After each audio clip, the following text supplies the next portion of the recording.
Hello, audience.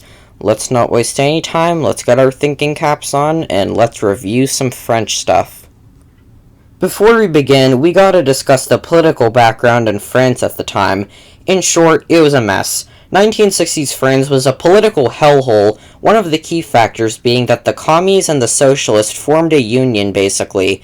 They began to scheme and plot to take over the government of France at the time, led by Charles de Gaulle. He'll come into play later, so don't you worry your little tookus one bit. Charles was a World War II hero and considered one of the most important figures in French history, and rightfully so. He's a hero to France. I know I'm bashing on the Reds a lot, but they sort of had a point at the time. A lot of the people at the time viewed de Gaulle as being too out of touch, and his government was a bit doo-doo.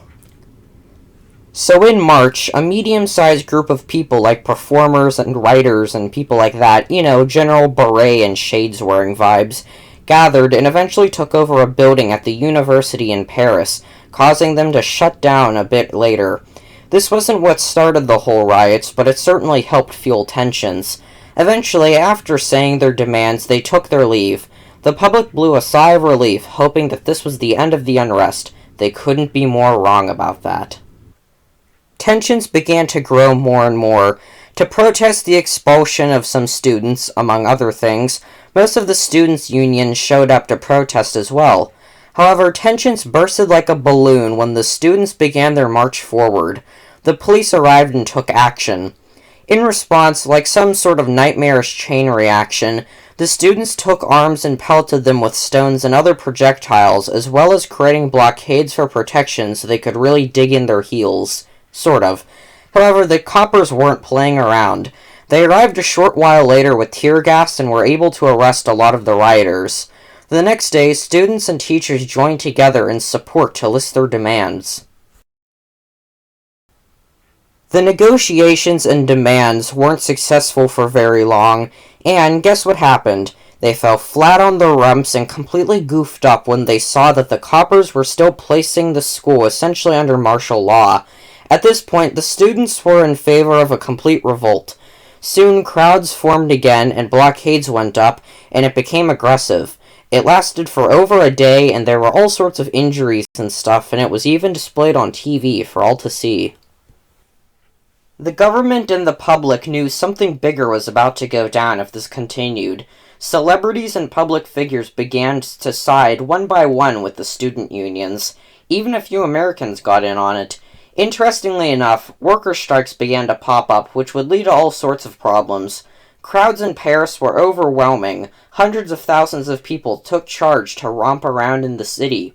There was little to no police presence for some odd reason.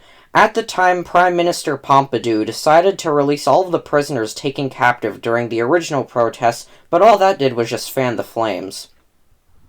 Yet another thing that he did was reopen the university. One of the first things that the new students did was claim that their university was not a regular university, but in fact independent from France. For the first time, the general public consensus actually turned against the leading students, who were the brains of the operation, because they seemed to be too rebellious and anti-society. The whole scheme was about to get even more insane, if that's possible. You can make a lot of connections to modern-day events here, if you will. By this time, the strikes began to spread to the factories and the rough-and-tumble employees. All across France, people of all ages, races, and jobs began to go on strike. France was completely shutting down from the inside out. Some of the people on strike debated on what they wanted: higher wages, a new government, running the businesses in which they worked. But one thing's for sure, they really did not like de Gaulle. Even as many refused to go back to work after negotiations were made, there was a lot of hatred towards de Gaulle, and soon this would all boil over. Soon thereafter, socialist politician Francois Mitterrand said that he was ready to make a new France, essentially. He actually earned nearly half of the votes, which seemed unexpected at the time, but looking at it now seems like pretty standard stuff. Others agreed with him too, and even the hardline communists were trickling their way into affairs. Just wait until you hear what happens next. Life imitates art. Well, I guess it's more life imitates life, but whatever, you get what I'm saying. Now, let's move on. The next morning, President de Gaulle saw that all the insanity was happening because of him and knew that it was only a matter of time before they stormed the palace. By the way, our president lives in the White House, the French president lives in the palace. Get what I mean? So anywho, de Gaulle basically accepted that he was old news and passed the torch off to Prime Minister Pompidou, and with that, he fled the scene. He straight up just left the place in exile. The government collapsed. It didn't shut down, it literally collapsed.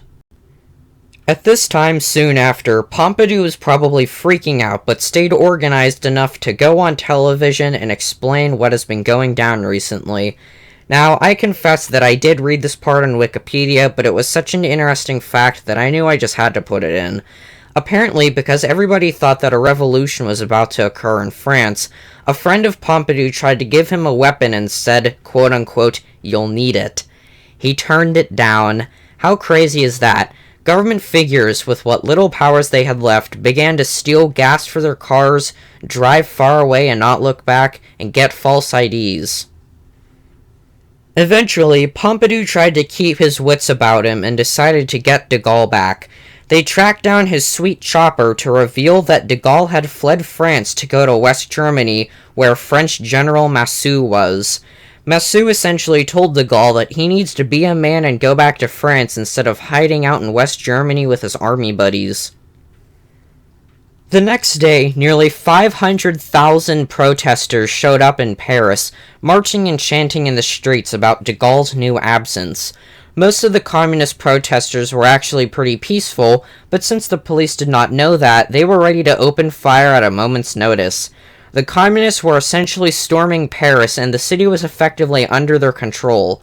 The truly dangerous part here is that France barely had any government left, and the mobs of people outnumbered the police greatly, meaning that if even one person was killed by anyone but the rioters, a revolution was nearly guaranteed and would likely even be easy to do. Pompidou knew what had to be done. This was going on for long enough. He tried to get de Gaulle to disband the National Assembly, which is a branch in France's government. Doing this would really help ease tensions among the people and make the government's life a whole lot easier. Suddenly, de Gaulle went on television and announced that he refused to step down. The only chance they had left was in the upcoming election. Thankfully, both de Gaulle's supporters and communist supporters agreed to take part in the election, ending all of the riots. The spirit of revolution was no longer in the air. The tempting scent of a communist revolt melted away after a while, forcing the employees to go back to work. The government began to blacklist various far left-wing groups to quell any dissent, which seems like a poor idea, but whatever. During the election, guess who won? De Gaulle's party. I'm not kidding. I don't know anymore. It was a nearly landslide victory. Why this occurred, I truly do not know. How's that for a turn of events? Later on July 14th, a few insurgencies popped up again in Paris by our good friends the Reds and the Anarchists. The French police responded nearly immediately and gave them the old 1-2, and that was the end of that. But whatever happened to de Gaulle, public opinion sharply turned against him, and most people saw him as this boomer-type figure who hated Americans, was way too dictatorial, and almost shameful when he fled France. And I'm gotta say, can't blame them. Well, that's the end of that one, friends. Thank you so much for watching. I really enjoyed doing this one. Anyways, before I go, I wanted to say this, that I know in this video I made de Gaulle seem like he was this really bad guy, but he's really not. In fact, he's one of the most important figures in all of France's history, having liberated France from the Nazis. So again, I wanted to say that make sure that you don't keep this really negative image in your mind of him, because he really is a very important figure. But anyways, thank you so much for watching, and we'll see you next time.